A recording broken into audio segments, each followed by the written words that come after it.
नमस्ते। चलिए आज अपने जनरल नॉलेज को थोड़ा और बढ़ाते हैं। हम कुछ ऐसे मजेदार सवालों पर नजर डालेंगे जो अक्सर कॉम्पिटिटिव एग्जाम्स में आते हैं और देखेंगे कि इनसे हमें क्या नया सीखने को मिलता है। तो आज के इस सफर में हम 4 खास हिस्सों पर बात करेंगे। हमारी शासन व्यवस्था, हमारा भूगोल, विज्ञान और आखिर में इतिहास और संस्कृति। चलिए शुरू करते हैं। सबसे पहले बात करते हैं भारत की नींव की। आखिर हमारा देश चलता कैसे है? संविधान से लेकर हमारी जेब में रखे नोट तक, चलिए इसके कुछ अहम पहलुओं को समझते हैं। तो एक बहुत ही दिलचस्प सवाल से शुरू करते हैं। भारतीय संविधान की प्रस्तावना, जिसे हमारे देश की आत्मा भी कहते हैं, उसमें असल में कितने शब्द हैं? कभी सोचा है इस बारे में? और इसका जवाब है 72। जी हां, सिर्फ 72 शब्द। सोचिए, इतने कम शब्दों में हमारे देश का पूरा सार, न्याय, स्वतंत्रता, समानता, भाईचारा, सब कुछ कह दिया गया है। ये एक बेहतरीन मिसाल है कि कैसे कम शब्दों में भी बहुत बड़ी बात कही जा सकती है। तो फिर इन महान सिद्धांतों की रक्षा कौन करता है? देखिए, ये एक बहुत बड़ी जिम्मेदारी है और ये जिम्मेदारी दी गई है सुप्रीम कोर्ट को। वही हमारे संविधान के सबसे बड़े रक्षक है। ये चार्ट ना भारत के शासन के दोहरे इंजन को दिखाता है। केंद्र में हमारे पास 2 सदनों वाली संसद है, लोकसभा और राज्यसभा। लेकिन असली ताकत जमीनी स्तर तक भी पहुंचती है 3 लेवल के सिस्टम के जरिए, जिसे हम पंचायती राज कहते हैं। ये राष्ट्रीय और स्थानीय लोकतंत्र का एक बहुत ही शानदार संतुलन है। कभी अपने पर्स में रखे नोट को ध्यान से देखा है? उस पर जो सिग्नेचर होता है वो बस एक नाम नहीं है, वो रिजर्व बैंक ऑफ इंडिया के गवर्नर का एक वादा है, एक गारंटी जो कागज के उस टुकड़े को कीमत देती है। यही वो भरोसा है जिस पर हमारी पूरी अर्थव्यवस्था चलती है। चलिए अब शासन व्यवस्था से जरा जमीन पर उतरते हैं। बात करते हैं भारत के विशाल और अलग अलग तरह के भूगोल और पर्यावरण की। पहाड़ों से लेकर हमारे ऊपर के वायुमंडल तक यहां जानने को बहुत कुछ है।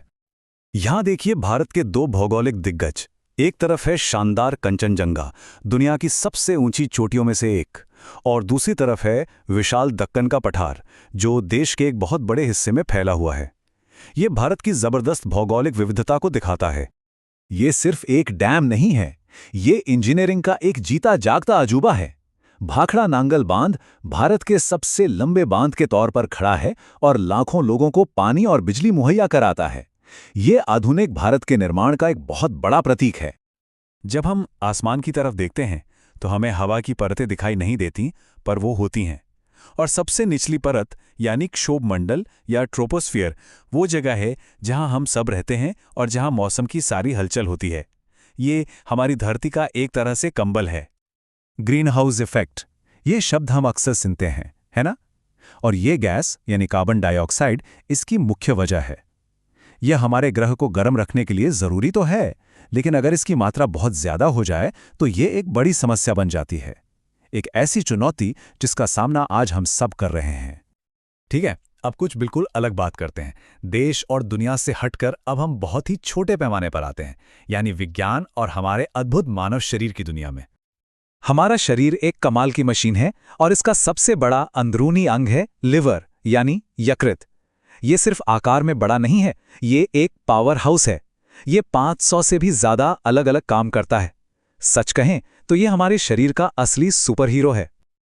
4, ये एक बहुत ही साधारण सा नंबर लगता है, लेकिन यही नंबर हमारी जिंदगी की धुन तय करता है। हमारे दिल के ये 4 चैम्बर बिना रुके एक साथ काम करते हैं और हर एक धड़कन के साथ पूरे शरीर में ऑक्सीजन वाला खून पहुंचाते हैं। ये जो नंबर है ना, इसकी कल्पना करना भी मुश्किल है। 3 लाख किलोमीटर प्रति सेकंड। लाइट इतनी तेजी से चलती है कि वो 1 सेकंड में पृथ्वी के 7.5 चक्कर लगा सकती है। ये हमारे ब्रह्मांड की अल्टीमेट स्पीड लिमिट है। सुनने में कितना आसान लगता है, सिर्फ 0 और 1। लेकिन ये बाइनरी कोड ही आज की मॉडर्न दुनिया की भाषा है। हमारे फोन से लेकर इंटरनेट तक हर डिजिटल चीज इसी आसान से ऑन और ऑफ स्विच पर बनी है। और अब हम पहुंच गए हैं अपने आखिरी सेक्शन पर। इसमें हम भारत के इतिहास के कुछ सबसे यादगार चेहरों, घटनाओं और सांस्कृतिक प्रतीकों पर नजर डालेंगे। इस स्लाइड में भारत के इतिहास के 2 बिल्कुल अलग दौर के 2 बड़े नाम एक साथ हैं। एक तरफ हैं रविंद्रनाथ टैगोर, साहित्य के लिए नोबेल पुरस्कार जीतने वाले पहले गैर यूरोपीय जिन्होंने दुनिया को भारत की सांस्कृतिक ताकत दिखाई, और दूसरी तरफ वॉरेन हेस्टिंग्स, पहले गवर्नर जनरल जो भारत में ब्रिटिश राज की शुरुआत के प्रतीक हैं। दो एकदम अलग विरासतें, लेकिन दोनों ने ही भारत की तकदीर को एक नया मोड़ दिया। 1885 ये सिर्फ एक साल नहीं है, ये भारत के स्वतंत्रता संग्राम की औपचारिक शुरुआत का साल है। भारतीय राष्ट्रीय कांग्रेस की स्थापना ने एक ऐसे आंदोलन को जन्म दिया जिसकी वजह से आगे चलकर दुनिया के सबसे बड़े लोकतंत्र का जन्म हुआ। जय जवान जय किसान ये सिर्फ एक नारा नहीं है, ये भारत की रीढ़ की हड्डी को एक सलाम है। ये उन लोगों का सम्मान है जो देश की रक्षा करते हैं और जो देश का पेट भरते हैं। लेकिन इस दमदार नारे के पीछे कौन था? और वो शख्स थे लाल बहादुर शास्त्री। 1965 के भारत-पाकिस्तान युद्ध के दौरान उन्होंने इस एक नारे से पूरे देश को एकजुट कर दिया था। उन्होंने आत्मनिर्भरता और राष्ट्रीय गौरव की जो भावना जगाई, वो आज भी हमारे दिलों में गूंजती है। और आखिर में हम उन दो प्रतीकों को देखते हैं जो भारत की आत्मा में बसे हैं। हमारा राष्ट्रीय आदर्श वाक्य सत्यमेव जयते, यानी हमेशा सच की ही जीत होती है, हमारे प्राचीन ग्रंथ उपनिषद से लिया गया है। और कमल, हमारा राष्ट्रीय फूल जो कीचड़ में खिलकर भी पवित्र रहता है, मुश्किल हालात में भी सुंदरता और पवित्रता का प्रतीक है। तो हमने शासन से लेकर भूगोल, विज्ञान और इतिहास तक का एक तेज सफर तय किया। प्रस्तावना के 72 शब्दों से लेकर प्रकाश की गति तक अकेले देखें तो ये सिर्फ कुछ तथ्य हैं, लेकिन जब इन्हें एक साथ जोड़ते हैं तो एक देश की बहुत ही दिलचस्प और जीती जागती तस्वीर बनती है। ये सोचने पर मजबूर करता है ना कि और कौन से तथ्य हैं जो भारत की कहानी को पूरा करते हैं।